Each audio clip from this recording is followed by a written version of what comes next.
No, she's like her ribs. Okay, so She's me and Aaron. That's why you look like a walking skeleton. I already know. Me and Aaron, they kept locking her bathroom because she would throw up every time she ate. But she really had to shit. Like, she even said it before she ate. She's like, Aubrey, I'm not even joking. I really have to shit. And I'm like, okay. And they were like, and I asked them, I was like, okay, so she really has to go, like, she really has to shit, so can you just unlock her bathroom? Like, what's the problem? And they're like, well, she can't because she pukes everything she eats, or shits, poops everything she eats. And I'm like, okay, but I know that, and that's fine. But if she shits the bed, I'm going to kill her. She was saying, no, she was saying she had to go before lunch, and they did not unlock her bathroom. So what we did is we shit in the hallway. That's what I want you to do. On a paper, I'm so serious, on a paper napkin thing, and we wiped it on the IOL window. Yo, we picked it up on the napkin. You know what? Sometimes you have to do them staff dirty to let them know and what's then good. And then I planned we made the whole hospital shut down. You know what, yo? When I was because every single person was flipping out. The second time I was in Notchog, listen to this. I was there for the second time, and the staff were all the same staff from the last time I was there, right? And when I got there, they were like, what are you doing back here? And I literally looked the dude in the face, and I was like, same as the first time, same bullshit family, same shit they're trying to do to me as last time, nothing new, nothing's changed, I'm the same dude you'd seen last time, trust me. And he was like, okay, well, you gotta be here for at least a week. And I was like, yeah, and no one's gonna fuck with me this week, right? Everyone's gonna leave me the fuck alone, and when I don't go to group, you're gonna say I went to group, right? Because I already been through this shit once, right? He was like, yeah, whatever, just stay in your room and try not to punch the walls again, because you left big holes. You know Valerie? I know them all. I know all of them. The lesbian, the one with the boots? Yeah, do you know the old one? The really old girl? I don't believe it's talking. Everyone loves her. She's super nice and sweet, and she's kind of a bitch sometimes. You have to elaborate. I was drugged up in that song. When she dyes her hair, it's usually black with some sort of streak in it. Valerie? Yeah, that's what I said. She's gay. Older. Yeah, but she's older too, right? Yeah. So, when I first got there, she was a person... Who was the one that told me what trans works? Who? Me and her used to make fun of other people. Who's Valerie? Listen, I have a story about her. So, before I met any of you, I had met my first my first bisexual friend, right? I'm not done with this, please. Okay. We're changing names to protect innocent. No, not really, because that's what I called it, it's not innocent. I mean, that's it. But anyway, this kid and I, we met in my freshman year of high school, and because we were going through the same group therapy, inpatient group therapy, and we would all go home at the end of the night. But anyway, I met him, and he was bisexual as fuck, and I didn't know that. And what was I gonna say?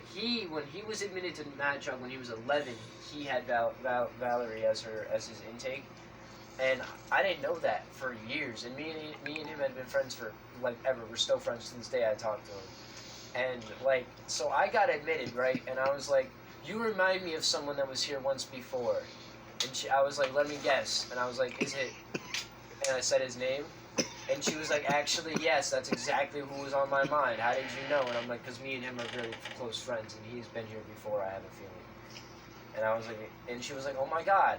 No way. And I was like, yeah, he's like one of my best friends. And she was like, he was such a cool kid. He really didn't do nothing wrong. No way. And I was like, and now you know why I'm here.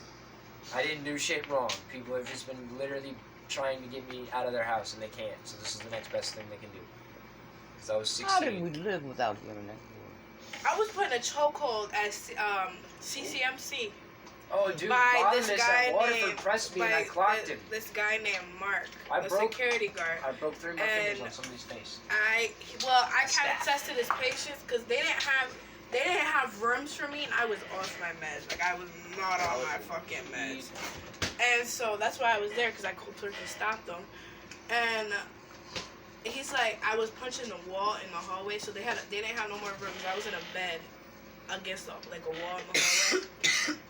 And he's like, punch the wall again and see what happens. Knowing me, I said, bet. And I punched the fucking wall, and I got put in a motherfucking chokehold. And it's illegal. And my nana lost her shit. I remember I almost passed the fuck out, but I was fighting that shit. I was seeing stars. I was literally seeing blue. like dead ass blue. That's what happens when you're about to die from strangulation. And yeah, he was on me for like literally like That's at what happens when least they're a trying to minute and a kill you. half straight. And my nana was flipping her shit. Because it was illegal. And so every They could time have killed you. in the hospital, You were about to die. every Saying. time that I was in the hospital, I got readmitted. It's in the hospital that Mark cannot come near me. The security guard. Nice. He cannot come near me. If he's working on a unit and I end up going there, he has to either leave or Go home. go to a different unit. I was always mad nice when I went into CCMC and shit. Not IOL, like the actual hospital. When I was in the emergency room waiting to go, I was always mad nice because they get No, these I special wasn't privileges. nice. Yeah, if you're nice, you get I special was not treatment. nice You can because go for there walks. was this girl. There was this girl that was sped, and she had something wrong with her, obviously, and she was scared because people kept touching her. And then the nurses were laughing and calling the bitch she was like, "This bitch is so psycho," and I was like, if you have a fucking problem working in a psychiatric fucking unit, It's then you probably can walk not the the fuck problem. out them doors. And that's when I also got restrained. I got restrained literally 4 times in one night, and then they just got done and strapped me to the bed. And there was illegal too. Strapping to beds now in psychiatric unit is now illegal. They have to put you in the chair. Yep. But they had no more chairs at the time, so they strapped me down. And then I remember I was so drugged up. They did it. They booty juiced me twice. And This bitch got a story. I'm not allergic to Thorazine. Hold on, wait. Inquiring minds want to know, what the hell is booty juice? Put you to sleep. It's a boom, tranquilizer. Boom, They booty shoot you juice in your the ass. It's Thorazine. And they pull my It's pants a horse down tranquilizer. It in will front put you of to everybody sleep. in the hallway. Yup. And my Pull that shit underwear, my pants, my vagina was hanging out. I was still fighting them. Like, don't touch me. Like, if I'm calming down and I say don't touch me, don't fucking touch me, I'm calming down. I'm calming down. Touch me again, Don't motherfucker. touch me. And then I started spitting because they had a grip on my hands and Oh my no. feet. You I skip could spit not and get go the straight fuck to up. bite you. Yang, nigga. I couldn't. I'll I didn't bite wanna niggas' get fingers AIDS. off. Don't touch me. I don't know what the fuck Put they your got. hands on me, you might lose them. I was spitting and then Swear they to put God. like a fucking Halloween mask on me. Oh yeah, when they put the spit restrainer on you. But check there's it. like little holes and I can fucking still spit. Just And I was still Because you spitting. gotta be able to breathe. I was still spitting. I don't People care. with STDs can't work at Do hospitals. you remember Ernie? Well, I didn't know that. My head was going psycho at the time. No, I really, wasn't they can't thinking because straight. of the like open wounds and stuff. They can't work at hospitals. Blake, But I remember the was- life for Ernie? Remember that kid Ernie at Waterford? You This big nigga say- retarded nigga? It's a snap People effect. with You can't. AIDS. Cannot. Any You can't. STD, you can't do it. Because you can't. With It's any because of open STD, wounds and stuff? AIDS, Stuff, anything like yeah. that. She said, I did not know that.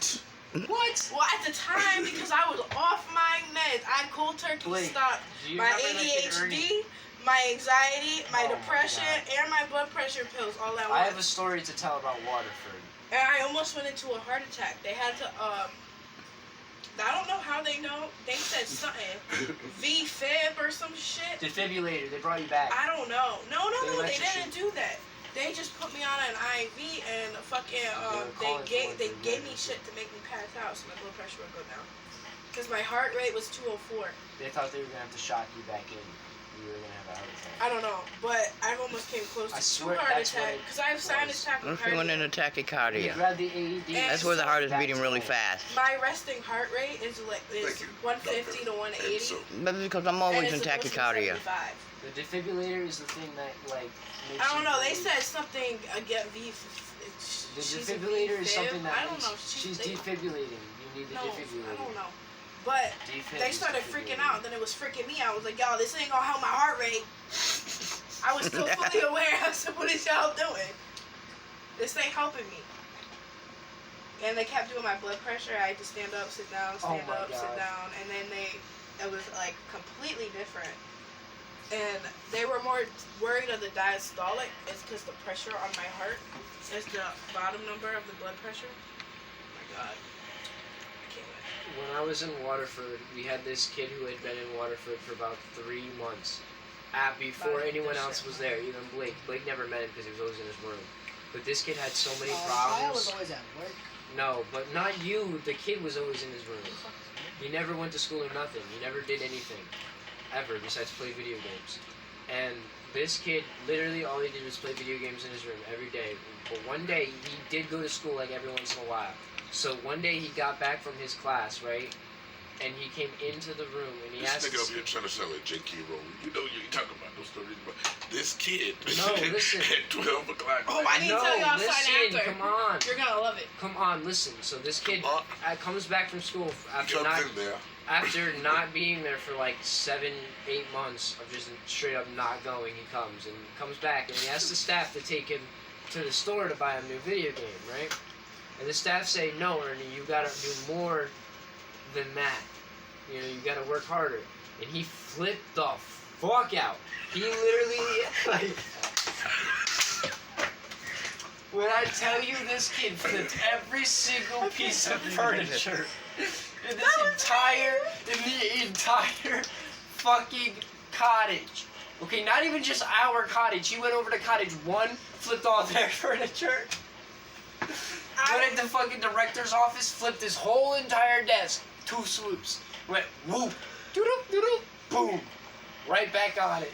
Like, he went outside and flipped the picnic table against the wall. He was like, boom. And then it fell down and broke. And he came back in, and that's when they started fucking with him. Now, the staff were trying to get him to calm down, but he was like, nah, fuck it. I'm going all out. Or something. I don't know why, but he started decking the staff. So he decked one of the staff, and one of our staff had already left because he had the same kid had decked him 2 months prior, and he was a great dude. And he fucking punched 2 of the staff in the face, right? Took the 3rd staff, held him against the window, punched him through the fucking window, the glass bay window in Cottage 3, and it was a small window, so he broke the window that had the wooden part in it, in the middle. He punched him through it, and then We're they going to finally got continue him restrained. part 2. It took 8 more